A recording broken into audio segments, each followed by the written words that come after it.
दोस्तों नमस्कार।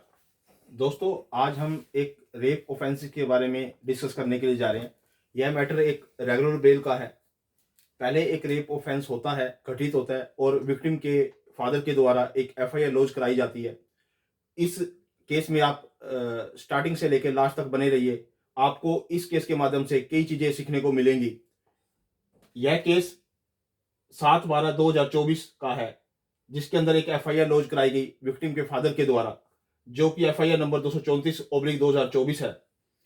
विक्टिम के फादर के द्वारा यह कहा गया कि उसकी माइनर डॉटर का सेक्सुअली एक्सप्लॉइटेड हुआ है 25/4/2024 से लेकर 31/10/2024 तक।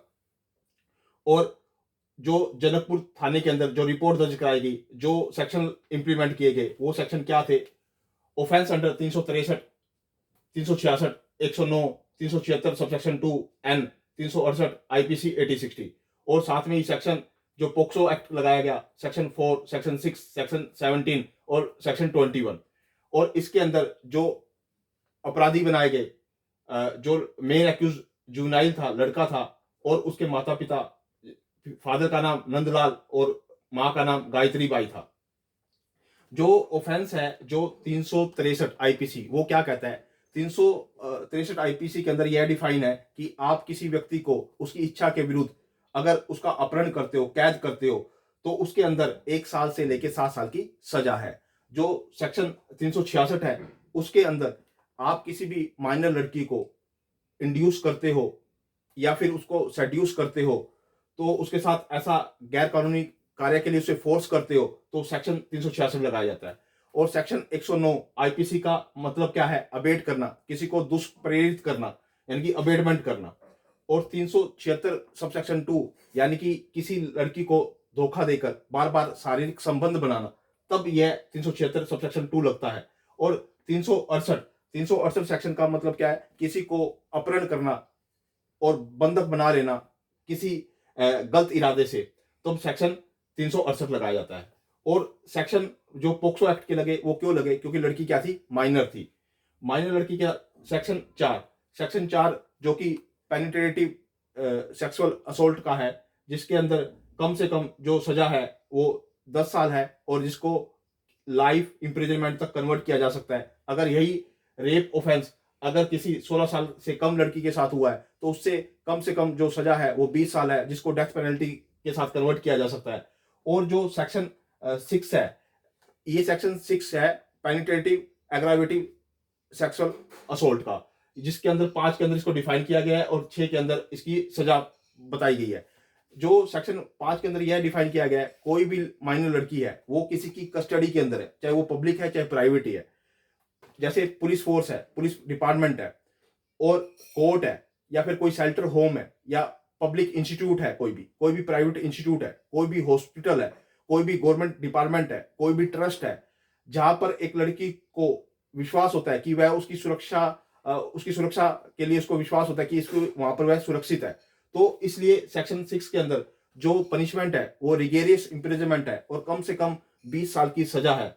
और इसके अंदर डेथ पेनल्टी की भी सजा है, और साथ में फाइन भी है। किसी भी लड़की के साथ अगर ऐसा ऑफेंस होता है, सेक्शन जो 5 में डिफाइन है और 6 में जिसकी पनिशमेंट है, तो उसको रिहेबिलिटेशन के लिए भी वो जो एक्यूज पर्सन होते हैं उनसे क्या दिलवाया जाता है? पैसा दिलवाया जाता है, ताकि वो उसकी मेडिकल प्रोसीजर को फॉलो किया जा सके, उसकी मेडिकल जो एक्सपेंसेस होते हैं उसके वहां उसके पैसे को पे किया जा सके।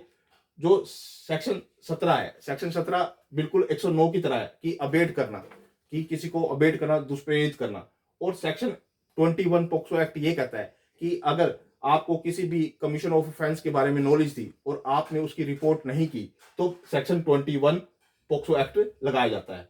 जब इसके अंदर जो 3 एक्यूज बनाए गए थे, जो माइनर था उसको बेल, आपको जो स्पेशल कोर्ट होती है जहां पर स्पेशल पब्लिक प्रोसिक्यूटर होता है पोक्सो एक्ट के अंदर, वहां पर जुवेनाइल को वहां पर तो बेल मिल जाती है, लेकिन जो जुवेनाइल के फादर और मदर है, उन दोनों की बेल एप्लीकेशन को वहां रिजेक्ट किया जाता है। इसलिए ये छत्तीसगढ़ बिलासपुर के हाई कोर्ट में अप्लाई करते हैं अपनी बेल के लिए, जहां पर इनके ऊपर यह एलिगेशन, जो रिपोर्ट में एलिगेशन लगाया गया था कि इन्होंने जो माइनर लड़का जो एक्यूज था, जिनके ये पेरेंट्स थे, और जो माइनर विक्टिम थी, ये दोनों एक साथ नंदलाल और गायत्री बाई के हाउस पर ही रहे थे, यानी कि इन दोनों ने शेल्टर दिया था विक्टिम को।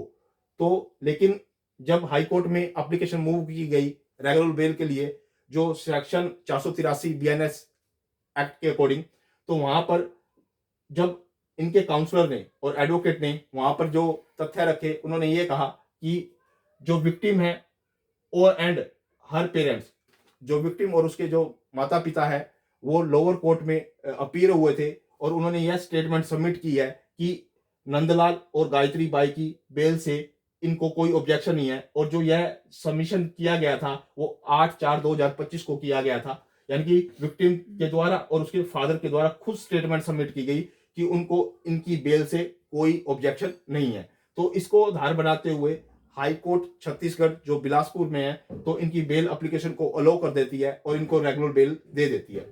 इस केस से हमें यह पता लगा कि एक जो लॉन्ग रिलेशनशिप में लड़का और लड़की रह रहे थे मोर देन 6 मंथ, और कहां पर रह रहे थे, लड़का जो कि मेन एक्यूज था, माइनर था, उसी के घर में जहां पर उसके पेरेंट्स भी थे।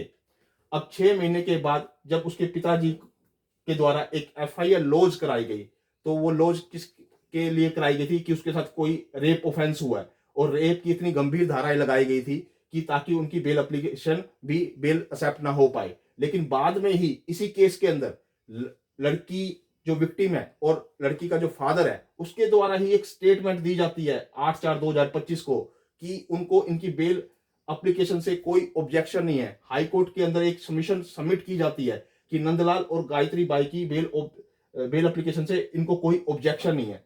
तो इसका मतलब जो मेरी ऑब्जर्वेशन है इस केस के माध्यम से, कि पहले एक लड़का और एक लड़की जो कि एक लॉन्ग टर्म रिलेशनशिप में रहते हैं और सहमति के साथ रहते हैं, इवन देन यहाँ पर जो विक्टिम है वो माइनर है और जो लड़का है वो भी माइनर है, जो मेन एक्यूज्ड है वो भी माइनर है, लेकिन दोनों जब इतने समय से रह रहे हैं तो मे भी उनमें सहमति हो सकती है और नहीं भी हो सकती है, डिपेंड करता है वो किस तरह से उस परिवार में रह रहे हैं।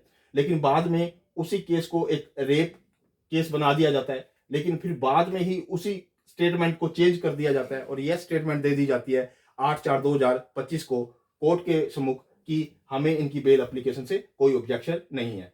तो यह आज पूरे केस की एक तस्वीर थी आपके सामने, एक पिक्चर थी जिसके अंदर एक रेगुलर बेल कैसे ली जाती है और विक्टिम और उसके फादर के द्वारा कैसे नॉन ऑब्जेक्शन सर्टिफिकेट या नॉन ऑब्जेक्शन स्टेटमेंट सबमिट की जाती है। इवन देन यहाँ पर जो पब्लिक प्रोसिक्यूटर था वो अपोज कर रहा था हाई कोर्ट के अंदर भी बेल एप्लीकेशन को कि इनको बेल ना दी जाए, लेकिन जो पेरेंट्स और उसकी विक्टिम थी उन्होंने अपनी सबमिशन वहां दे दी थी कि हमें उनको उनकी बेल एप्लीकेशन से कोई ऑब्जेक्शन नहीं है। तो यहाँ पर जो इनके एडवोकेट थे उनकी बेल को जो हाई कोर्ट में अप्लाई किया था उनको वो बेल मिल जाती है। ओके सर दोस्तों।